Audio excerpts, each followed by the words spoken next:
Seja muito bem-vindo ao Pode Gerar, o podcast do grupo Gerar In Vitro Medicina Reprodutiva, especialmente para você, com o oferecimento de Neutrofé-Folato D, suplemento vitamínico ideal para quem quer engravidar. E seja muito bem-vindo. Eu me chamo Bernardo Moura e comigo está Fernanda Rabelo, nossa nutricionista. Olá, Bernardo. Obrigada pelo convite. Doutora Janaína Senra, especialista em medicina reprodutiva. Bem-vinda, Janaína. Obrigada, Bernardo. E é isso aí. Hoje nós vamos bater um papo aqui sobre... A gente já falou, se você acompanha a gente já falou no episódio anterior sobre os vilões nutricionais da fertilidade. Então agora nós vamos falar sobre a dieta ideal para tentantes, né? Já que a gente já sentou o pau nos outros do episódio passado, agora vamos falar só dos mocinhos, coisa boa, né? Das vamos coisas ver o que boas. Que sobra, né? Vamos ver o que sobra. Porque eu fiquei pensando, depois que a gente gravou o último episódio, fiquei pensando assim, gente, as pessoas ouvindo isso aqui não vai sobrar nada, né? O que eu faço? Porque a gente falava assim, olha, não pode comer, mas não pode faltar. E aí a gente fica perdido, né? A nutrição é muito isso, né? Hoje a gente não sabe para que lado vai. Então, falar sobre essa dieta ideal é importante, né, Janaína, para a fertilidade, para quem quer engravidar? Sim, com certeza. A gente é o que a gente come, né? A gente subestima muito a interferência do meio ambiente na gente, né? É uma interação que a gente está o tempo inteiro com o que a gente ingere, com o que a gente elimina. A gente já falou, o hábito intestinal, hábitos intestinais diários ou fezes com consistência ideal, é essencial para você eliminar as toxinas, você ter um equilíbrio de corpo, assim como atividade física. E só quem já passou por isso consegue perceber a diferença que faz na sua disposição, no seu bem-estar, na sua saúde, tanto da alimentação, quanto da atividade física, quanto dos hábitos intestinais. Com certeza. Bom, tanto é importante, concordo plenamente com isso que você disse, que recado para os nossos pacientes Gerar In Vitro aqui. A partir, já tem um tempo na verdade, as nossas pacientes na Gerar In Vitro, todos os casais passam com uma avaliação nutricional com a Fernanda, né? Dada a importância desse tema, né, da nutrição, a gente tem feito cada vez mais isso.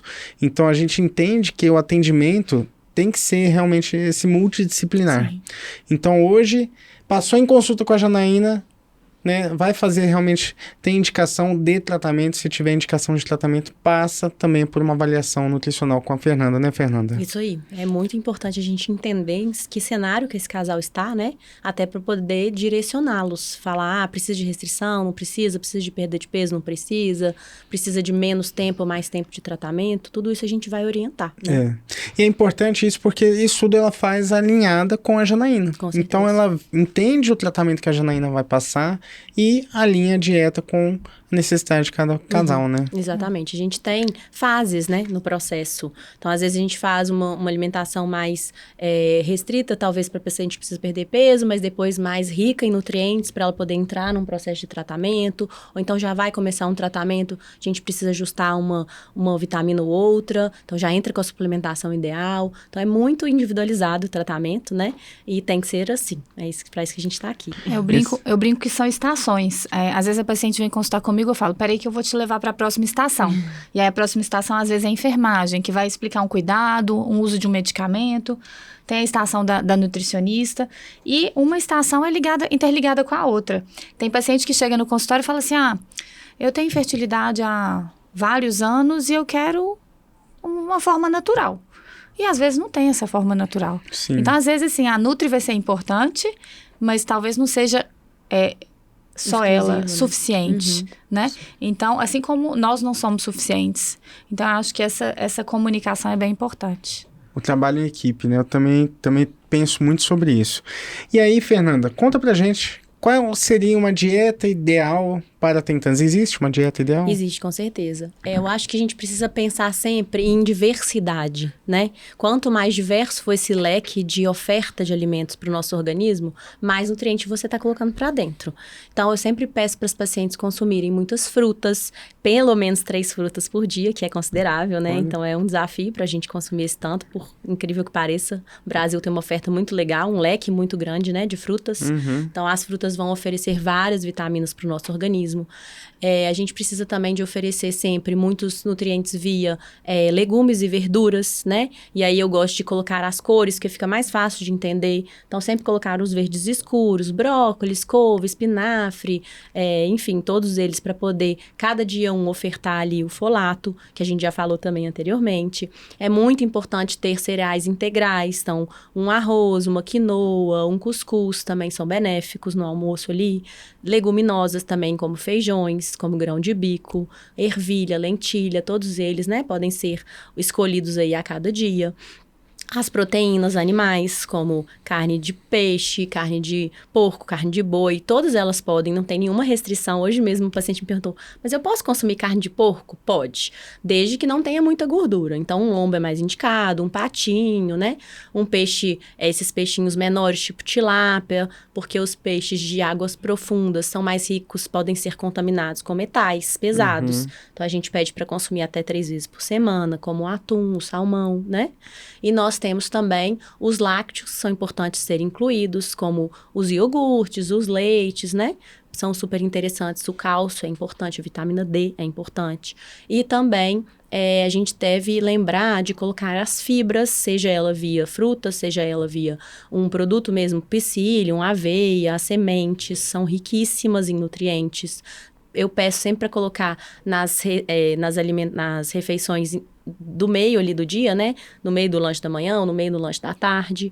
E também as castanhas, que são ricas em óleos bons, benéficos, e muitos micronutrientes também que a gente não tem tanto hábito de colocar no nosso dia a dia, que são fundamentais para a fertilidade, como o zinco, o selênio, né? Então, também são muito importantes. O ovo entra aí também, que ele é rico em cisteína, que é excelente para o nosso organismo. Ele participa do processo de detoxificação do nosso corpo, a cisteína. Então, é importante também consumir, assim como os alimentos que a gente chama dos crucíferos, né? Que são muito importantes, os alimentos crus, que a gente vai absorver mais o nutriente ali que está in natura. Às vezes você cozinha, às vezes você passa por um processo, né, de cozimento e tem alguma perda. Então, comer um pouquinho de salada cru, comer um pouquinho de fruta natural, comer um pouquinho de legumes cozidos, então ter esse mix bem diverso de nutrientes para a gente poder ter uma qualidade maior na fertilidade. Acho que eu falei um pouquinho de tudo. Uau! É isso aí, pessoal. Acabamos o episódio. Nossa, foi muito legal. Mas assim, eu sei que tudo depende da rotina da pessoa, né? Então, eu converso muito no consultório. Você trabalha fora, você trabalha de casa, tem alimentação na empresa, não tem? Como que funciona isso? Pra gente também entender aquele cenário, né? Às vezes a empresa oferece uma alimentação, não tem como mudar aquilo ali. Então, a gente vai colocar uma diversidade maior no jantar, se na hora do almoço não for possível. Ou então, a gente complementa, leva uma saladinha para complementar o almoço que a empresa já oferece.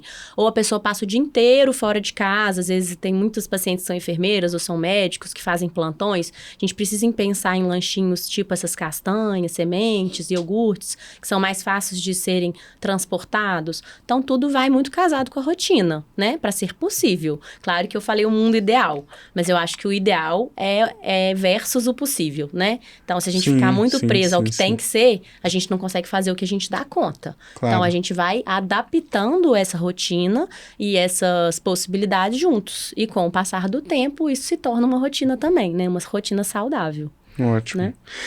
Você falou uma substância aí que eu não conheço. Já vi em cápsula, Psyllium? Mas... Psyllium é uma fibra. Uma fibra? Você pode adicionar em cima da fruta ou no iogurte. Ele ajuda muito o funcionamento intestinal, que é esse equilíbrio. Compra nessas casas de granel? Nessas casas a granel. Tem cápsula também, tem pacotinho no supermercado, né? Tipo 250 gramas, assim. E aí você porciona com a colherzinha mesmo. Dá pra pôr em suco. Quando adicionado na água, ele fica parecendo que você tá tomando com uma areinha. Não fica muito gostoso, não. Mas tem gente que gosta de bater no ovo pra fazer tipo uma panquequinha, fica gostoso.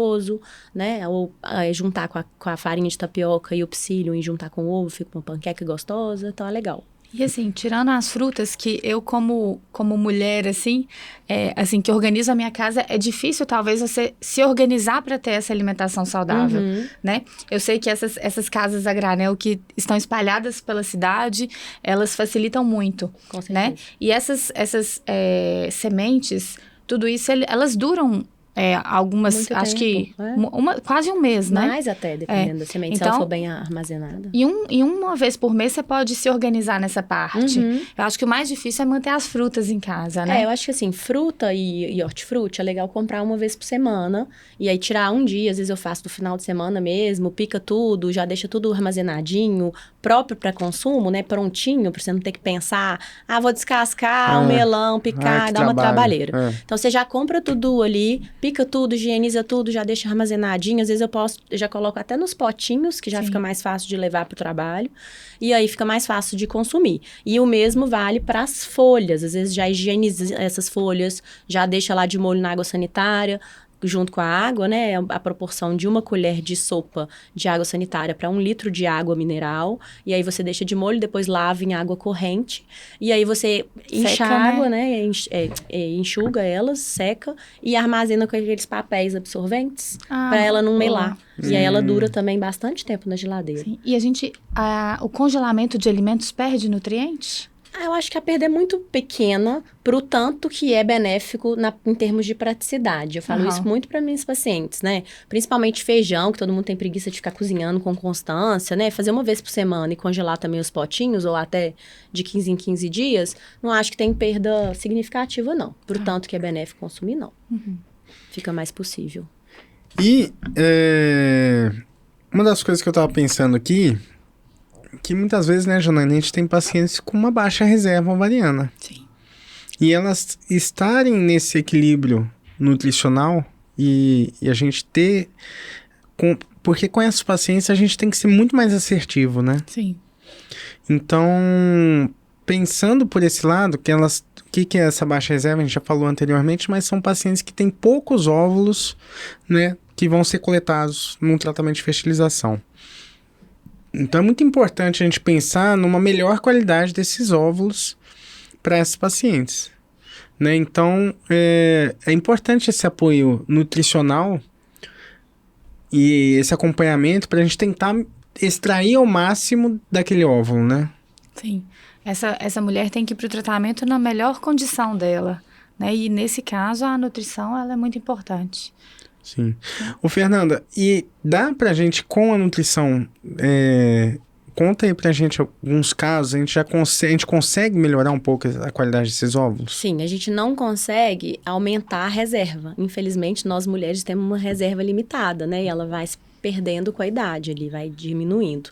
Mas a gente consegue melhorar a qualidade dos óvulos que tem ali. Então, como a gente mencionou, né, a gente está em constante envelhecimento celular. Então, se você oferece ao organismo mais nutrientes, mais antioxidantes, que são, por exemplo, a vitamina E, a vitamina C, são benéficas nessa questão. A vitamina D também é muito importante nesse cenário.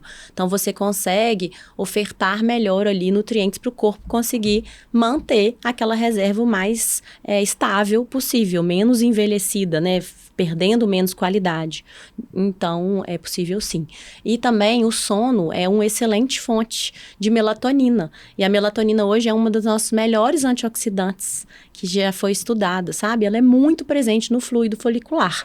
Então, também é muito interessante que essas pacientes se preocupem em dormir mais cedo, ter um sono reparador, de qualidade, e um ciclo circadiano todo benéfico. Então, assim, é um ciclo de saúde, né? A gente faz exercício, come melhor, dorme bem e vai sempre repetindo, né, esse ciclo aí para poder melhorar o cenário e melhorar a qualidade para futuramente aí na retirada dos óvulos a gente ter mais qualidade. Essa questão do ciclo circadiano ela é muito importante, né? Porque a gente vê hoje na sociedade ele é invertido. Tem muita pessoa trabalhando à noite. Eu acho que o home office também atrapalhou um pouco, porque tem muita gente que perde a rotina, né? Acorda cedinho, vou trocar de roupa, vou ir pro escritório. Às vezes, a pessoa deixa para trabalhar à noite. Muita gente de home office talvez folga de manhã e rende mais à noite.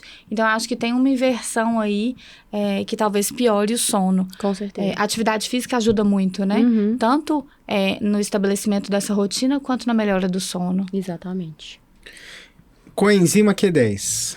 Ela também vai fazer esse papel importante, ela vai ser um fator aí benéfico para as mitocôndrias, que a gente já mencionou anteriormente, né? E a mitocôndria, ela é essencial para a qualidade dessa célula.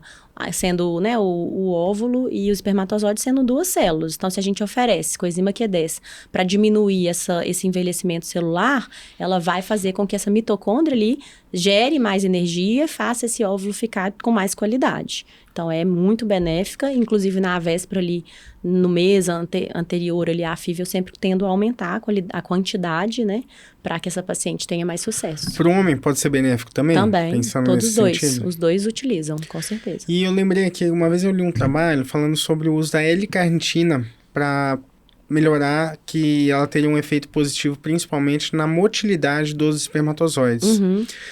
Você tem alguma experiência com isso? Eu utilizo também, tanto a Utiliza? L-carnitina quanto a arginina também, que é mais anti-inflamatória, para os 2 cenários, principalmente para essa questão da fecundação.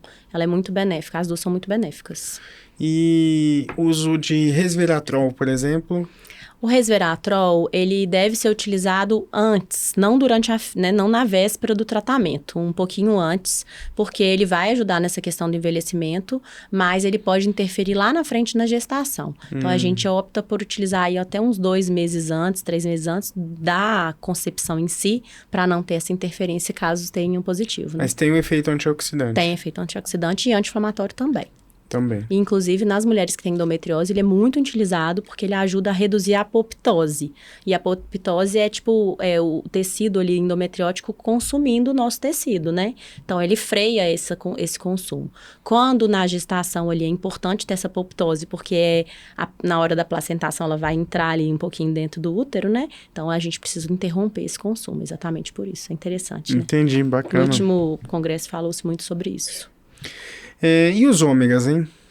Ômega Os ômegas 3, 6, 9. E 9, isso. O que acontece? A gente consome muito ômega 6, que é pró-inflamatório, e consome pouco ômega 3, que é anti-inflamatório. Então, quando a gente suplementa, a gente joga para mais essa balança aí para a gente equilibrar esse consumo. É importante a gente consumir o ômega 6 porque a gente tem que inflamar, né? Todo o processo do nosso corpo gera inflamação, algumas benéficas, outras não. O que não pode acontecer é ter uma inflamação de alto grau constante ali, né? Então, a gente precisa dosar isso. Como que a gente faz? A gente aumentando esse ômega 3, a gente consegue um equilíbrio. E aí, o ômega 3, ele é composto do EPA e do DHA. O EPA, ele é a faixa ali dele mais anti-inflamatória. Então, nesse período pré-concepção, ele deve ter uma quantidade maior na composição. Já durante a gestação, a gente precisa mais do DHA, não excluindo o EPA, né? Também é necessário, mas o DHA vai ser mais importante para o bebê, para a cognição, para todo esse processo aí mais fetal mesmo. Qual que é a fonte de ômega 6? Ômega 6 é carne vermelha, por isso que a gente pede para reduzir na hora lá alguns produtos mais de gordura saturada mesmo, né? Até as gorduras ruins, né? Entram nessa conta aí. Sorvetes também são importantes para esse consumo, então a gente não pode exagerar. Risca mais um aí, gente, da lista. Então a gente não tinha falado de sorvete ainda. E vamos falar um pouquinho sobre pré-bióticos e probióticos. Eu acho que a gente tem aumentado também alguns trabalhos falando sobre a importância disso, inclusive na relação com o equilíbrio da flora vaginal, né, Janaína? Sim. Na verdade, da flora uterina, né, tá ali, que é importante para o processo da implantação também, né? A nossa vagina ela é composta por diversos micro-organismos que vivem num equilíbrio. E esse desequilíbrio pode trazer coisas ruins para o organismo. E às vezes o probiótico, a gente usa um antibiótico, faz algum tipo de tratamento, tem alguma doença, enfim, todas essas questões elas podem desequilibrar essa flora. E às vezes é importante em determinadas situações a gente lança mão delas, apesar de não ter muita evidência, mas para tentar melhorar esse equilíbrio e ter melhores resultados. Porque é importante até complementando isso, porque na flora uterina a gente ter esse desequilíbrio, vale a gente pensar que como que acontece esse equilíbrio? É uma conversa das colônias, né, bacterianas, lactobacilos, que a gente tem ali que povoam habitam, né, o nosso corpo. Em determinadas regiões vai ter mais um do que o outro, né? E no útero a gente tem isso também, onde prevalece muito a questão dos lactobacilos. É importante esse equilíbrio com os lactobacilos. Se a gente tem um desequilíbrio disso, e tem o nosso sistema imunológico que faz essa regulação desse equilíbrio, né? Então, se opa, tá subindo demais, a gente vai ter uma patologia ali, muito porque subiu, teve desequilíbrio, então chegou num nível que aqueles patógenos que vivem conosco, né, eles se tornaram maléficos, né? Deixam de ser benéficos e se tornam maléficos. E com isso você tem uma desregulação também do sistema imunológico, que é super importante também no processo de implantação. Então, por isso que é importante a gente falar sobre esses efeitos dos pré e probióticos, né, e como que a gente pode equilibrar isso na nossa nutrição, Fernanda? Consumindo mesmo produtos bons, né? Então, todos que a gente veio falando. As frutas e as verduras, elas são ricas em fibras, e essas fibras são prebióticos, né? E os probióticos vêm através de produtos como kefir, como produtos mais fermentados, né? Cerveja. Não, aí o álcool mata eles. Mas aí a gente tem, então, o equilíbrio, a microbiota intestinal também vai impactar nessa vaginal e aí acaba podendo interferir, né? Então, via intestino, a gente consegue ter esse equilíbrio. As fibras são excelentes para o intestino, todos aqueles produtos ruins vão prejudicar o intestino, então vão prejudicar a microbiota intestinal e vão desequilibrar isso. O álcool também atrapalha muito a microbiota intestinal e a vaginal também. Iogurte é bom? O iogurte é bom, mas cuidado com os açúcares, porque o açúcar é alimento de bactéria ruim, né? Entendi. Tanto que paciente que tem muita candidíase de repetição, a gente pede para restringir o açúcar, porque ela é o alimento da cândida, né? Da bactériazinha lá. Então, a gente precisa ter esse equilíbrio alimentar exatamente para ter um equilíbrio microbiano, né? Então, ele vai fazer esse caminho. Alimentação saudável e todas essas práticas benéficas que a gente falou aí. Sono regular, atividade física, higiene, claro, né? Também é super importante. E, claro, às vezes, o pH oscila de acordo com... Porque, às vezes, o parceiro, né, tem um esperma mais ácido, né? Então, pode acontecer. Então, também tem algumas medidas que podem ser utilizadas de higienização na hora pós-atividade sexual. Fazer xixi depois também é importante, exatamente para a gente poder evitar essa contaminação. Ótimo. Inclusive, né, Janaína, a gente tem uns fatores de infertilidade que tem muito a ver com essa questão da acidez da vagina, né? Que tem mulheres que têm uma alteração nesse pH vaginal que acaba matando os espermatozoides ali que não conseguem também penetrar, né? Altera até a questão do muco também, né? Ao longo do nosso ciclo, assim, menstrual, a gente tem variações no pH e até do muco cervical que vai facilitar a entrada desses espermatozoides. A gente avalia isso com a paciente. Alguns casos raros, a gente faz alguma reposição de microbiota vaginal, principalmente, às vezes, numa falha de implantação, mas também sem muita evidência. Mais uma tentativa. É uma tentativa, é aquilo...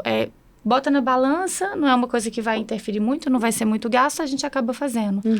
E fácil de fazer, né? Fácil de fazer, sim. Não vai impactar muito grande. É importante buscar esse equilíbrio, né? Sim. É puxar pro lado do bem, eu falo, né? Às vezes, assim, mal não vai fazer consumir probiótico, né? Então, é importante a gente puxar pro lado das bactérias sempre boas. E se tiver desequilibrado, isso vai acabar reajustando. Mas isso é sempre importante ser feito em ciclo, porque a gente não consegue mudar muito a nossa microbiota. Ela tem uma tendência a ter uma estabilidade ali perto do que ela é. Então, se a gente não tem um consumo constante de probióticos, ela acaba se voltando para aquela origem, sabe? Ou então mudando hábitos alimentares e hábitos de vida. A gente consegue ter uma mudança pequena, mas consegue mudar alguma coisa ali. Ótimo. Bom, gente, acho que é isso, hein? Bate-papo bom, gostoso, informativo. Sempre bom a gente poder conversar aqui. Obrigado, Fernanda, mais uma vez. Obrigada a você. Obrigado, Janaína. Obrigada pelo convite. E é isso aí. Até a próxima, pessoal. Fiquem sempre ligados conosco aí. @GerarInVitro no Instagram, YouTube, Spotify. Segue a gente, compartilha e deixe seu comentário também, que é sempre bem-vindo. Um abraço, até o próximo.